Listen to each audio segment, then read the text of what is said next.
Fala, meus irmãos! Bia Mancini está no ar, ou seja, o Fala Mancini está no ar. Já peço de antemão que deixem o seu joinha, se inscrevam no canal e deixa aquele sininho lá ativado para as notificações próximas que virão, tá? Atualizações sobre o caso Vitória. Vou deixar aqui na sequência para vocês assistirem, tá bom? Obrigada e bora pro vídeo. Lembra da dona Edna? Aquela mulher que foi encontrada durante as buscas da Vitória? É esta mulher aqui, ó. Quando a polícia localizou o corpo dela, a polícia ainda achou que poderia ser o corpo da Vitória, já que eles estavam nas buscas. Só que aí descobriram que não, era uma mulher mais velha, com outras características. Que também foi morta ali, aparentemente com requintes de crueldade, estava sem os dentes. Se isso foi arrancado pelos criminosos ou não, a polícia está tentando descobrir. Qual que é a ligação da dona Edna com o caso Vitória? A dona Edna conhecia, trabalhou na casa de um dos suspeitos de terem tirado a vida da Vitória. E o Felipe Campos chega agora, porque ele tem o histórico desta mulher. Felipe Campos. Dani, pois é, olha, como a gente diz, né, esse mundo é pantanoso, principalmente movediço, porque capota. A gente acabou de receber a ficha criminal, inclusive, com exclusividade aqui no SBT, a ficha criminal da dona Edna, que foi encontrada morta 2 dias antes do assassinato da própria Vitória, como vocês estão acompanhando. Só que é o seguinte, pessoal, a ficha dela criminal é extensa, Dani.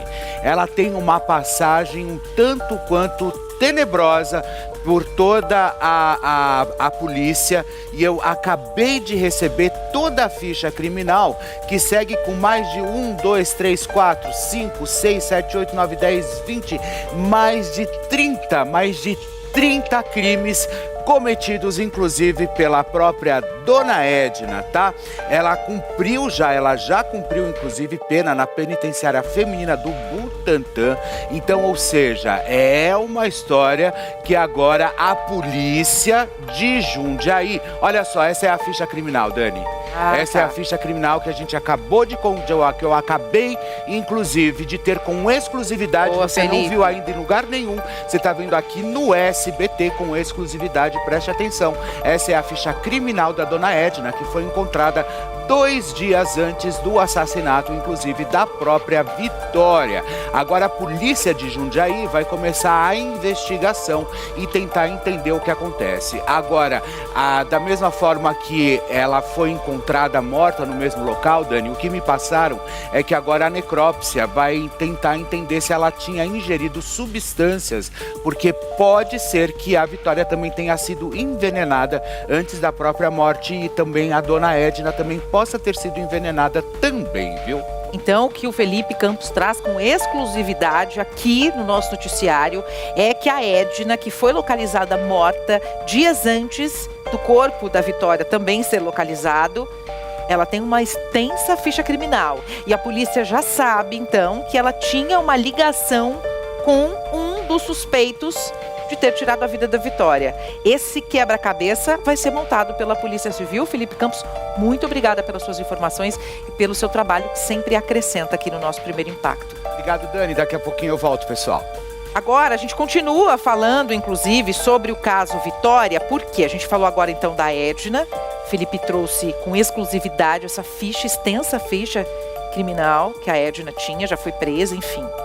Mas a gente vai falar com Álvaro Noceira, que está em Cajamar, cidade onde a Vitória morava e onde o crime aconteceu, os 2 crimes, inclusive, da Edna e também da Vitória, porque ele tem informações sobre uma mudança na defesa do suspeito Michael. É isso, ô Álvaro? Bem-vindo. Exatamente, Dani. Muito bom dia para você, a todos que nos acompanham. Ontem nós estávamos aqui na frente da delegacia de Cajamar, onde o Michael Santos permanece preso.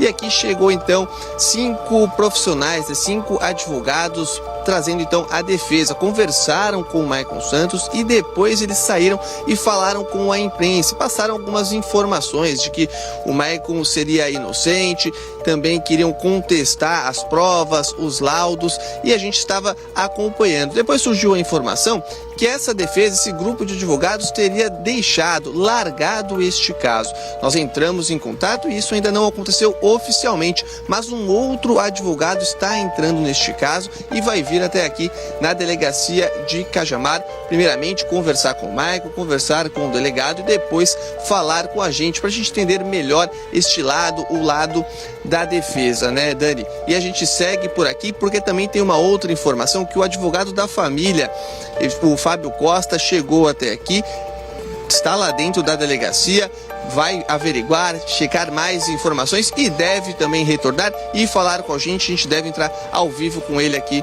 no PI2. Dani?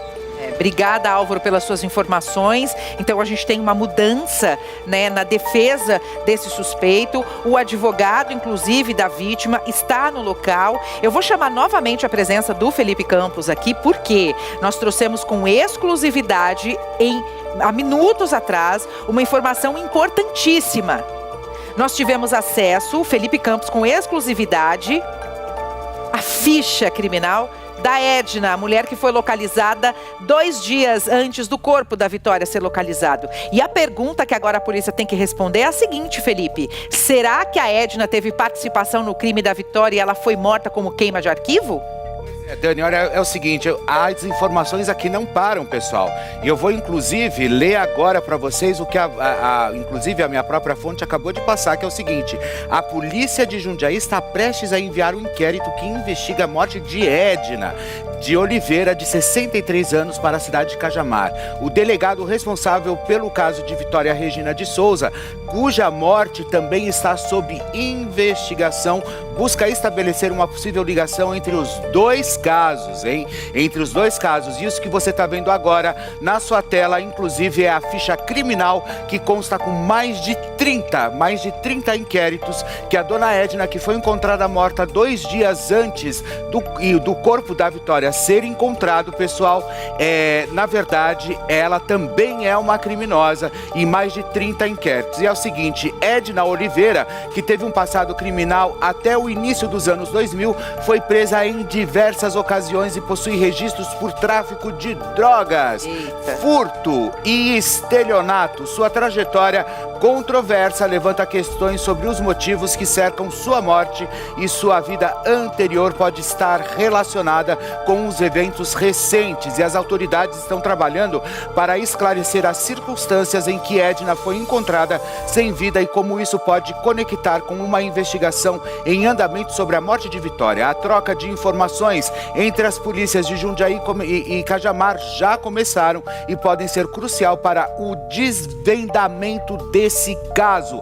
Pasmem, e o que você está vendo agora na sua tela é a ficha criminal extensa da dona Edna, que foi encontrada 2 dias antes sem vida, no mesmo matagal onde foi encontrada a Vitória. Ela segue com mais de 30 inquéritos e aonde ela já foi presa por tráfico de droga, por furto e também por associação ao crime e estelionato, tá?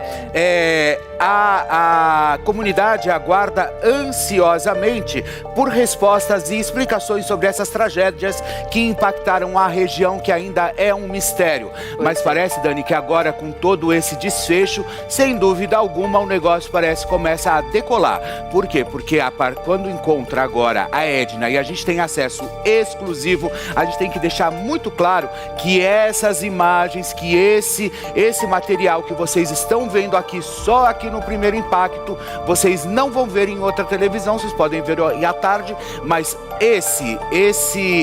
essa ficha criminal é de exclusividade aqui do P2, aqui do nosso Primeiro Impacto, viu, Dani? O padrasto de Maicon foi levado para a delegacia e confirmou que a pá e a enxada localizadas perto de onde o corpo de Vitória foi encontrado são dele. Nós preparamos também uma reportagem com Rafael Batalha. Eu gostaria que você acompanhasse tudo aqui na tela do nosso programa. Vai lá.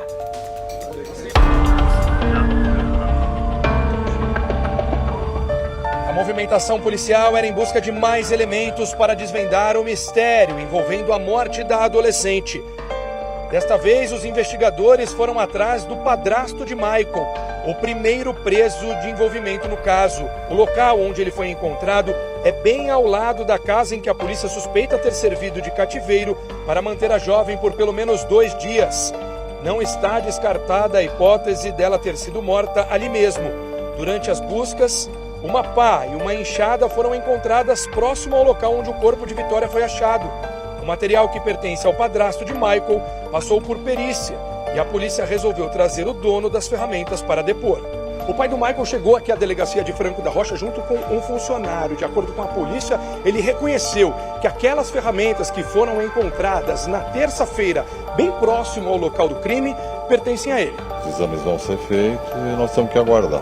O padrasto e o funcionário entraram no elevador da delegacia sem se pronunciar. Mas, para as equipes de investigação, o averiguado disse que sentiu falta das ferramentas. Os equipamentos foram trazidos aqui para Franco da Rocha para o reconhecimento. Tudo isso foi levado, inclusive, para os peritos analisarem, para saber, na realidade, as digitais que estão, inclusive, na pá e estão também na enxada. Mas vamos lá. Fernanda, você que está acompanhando aí, Fernandinha, de perto, esse caso juntamente com o Álvaro, por exemplo, essas ferramentas eram utilizadas lá na fazenda, na propriedade rural do senhor. Foram roubadas de lá, segundo informações. Eles sentiram falta das ferramentas e não achavam ela até a polícia encontrá-las no local, próximo ao local onde o corpo de Vitória foi encontrado. Vai ser periciado. Nesse caso, a polícia vai atrás de quê? De encontrar as digitais de quem teria, na realidade, utilizado essas ferramentas, roubado as ferramentas lá da propriedade do senhor? Ou você acha que as digitais, se for, na realidade, as digitais desse senhor que usou ela, talvez lá na fazenda, foram encontradas na pá, na enxada, isso pode trazer alguma complicação para esse senhor e para esse rapaz lá da propriedade rural, ou não? O que você acha?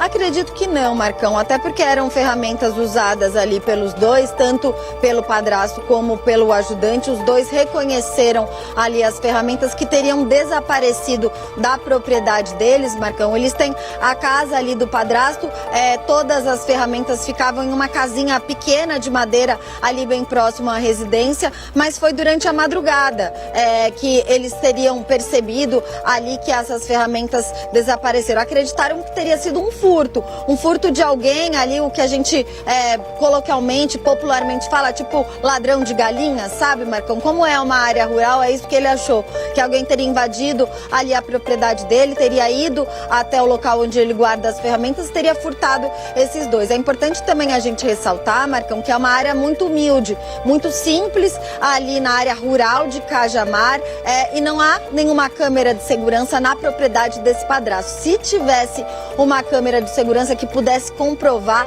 quem foi que pegou tanto a pá quanto a enxada, sem dúvida nenhuma, isso seria um grande avanço para as investigações, porque aí a polícia conseguiria provar realmente se Michael tem alguma ligação. Agora, é tudo muito curioso, né? Por isso que os investigadores avaliam esse novo fato como mais um elemento que coloca Michael na cena desse crime. Seriam ferramentas usadas pelo padrasto dele, que de repente teriam desaparecido, e aí dias depois são encontradas bem próximo ao local onde o corpo de Vitória estava.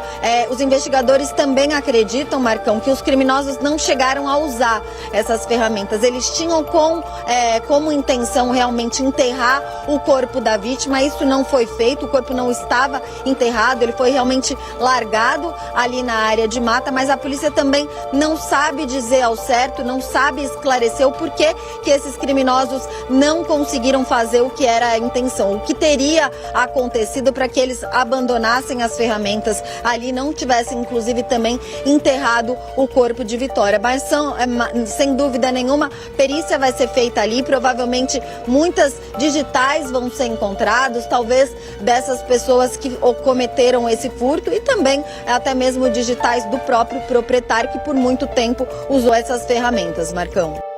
Fiquem ligadinhos, viu? Porque o Fala Mancini vem com muito mais novidades aí sobre o caso Vitória e sobre muitas outras coisas. Até mais!